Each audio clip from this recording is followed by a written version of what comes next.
Evangelho de João, capítulo 14. Quero ler do versículo 1 até o versículo 6. E nós vamos ler também o capítulo 17, versículo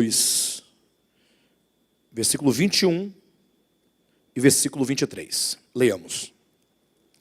Não se turbe o vosso coração, credes em Deus, crede também em mim. Na casa do meu Pai há muitas moradas.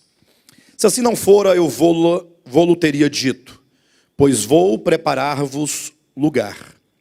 E quando eu for e vos preparar lugar, voltarei e vos receberei para mim mesmo, para que onde estou, estejais vós também. E vós sabeis o caminho para onde vou. Disse-lhe Tomé: Senhor, não sabemos para onde vais, como saber o caminho? Respondeu-lhe Jesus: eu sou o caminho, a verdade e a vida. Ninguém vem ao Pai a não ser por mim. Capítulo 17, versículo 21 e versículo 23. A fim de que todos sejam um, e como és tu, ó Pai, em mim e eu em ti, também sejam eles em nós, para que o mundo creia que tu me enviaste. Versículo 23.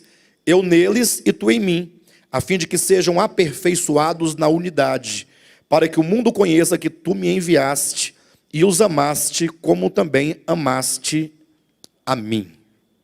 Glória a Deus. Eu peço aos irmãos que leiam os capítulos 14, 15, 16 e 17, esses 4 capítulos do Evangelho de João. Lógico, se os irmãos puderem ler todo o Evangelho, seria muito melhor. Mas esses 4 capítulos, eles consistem no que diz respeito à revelação do propósito de Deus.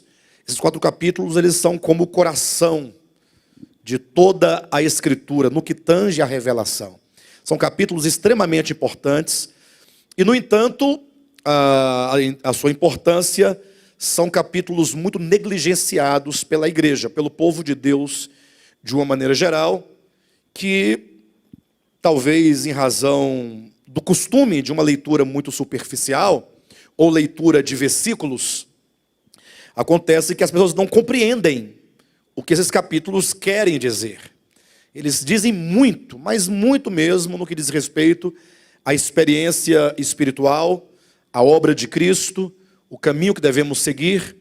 E foi baseado nesses 4 capítulos. Nós fizemos a conferência no ano passado, tratando do tema geral, a fim de que todos sejam um.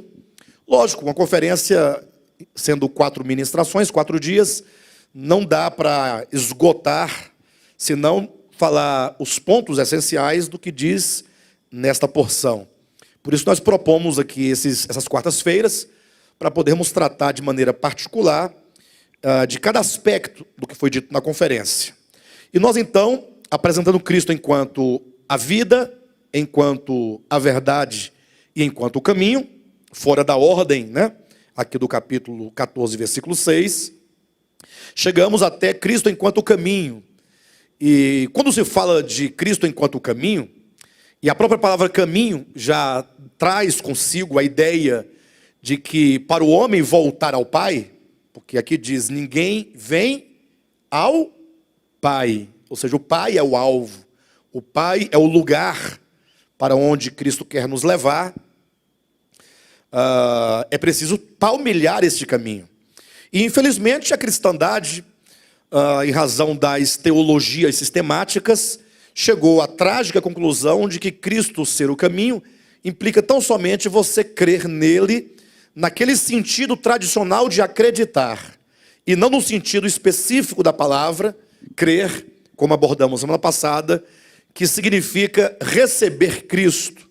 Mas não é receber enquanto um ato de consentimento, mas é conhecer a Deus na pessoa do seu Filho, conhecer a pessoa de Cristo, seu viver humano, as suas obras e os seus ensinamentos, e receber aquilo para o seu coração como sendo a única maneira de viver uma vida que agrada a Deus, uma vida verdadeiramente de reconciliação.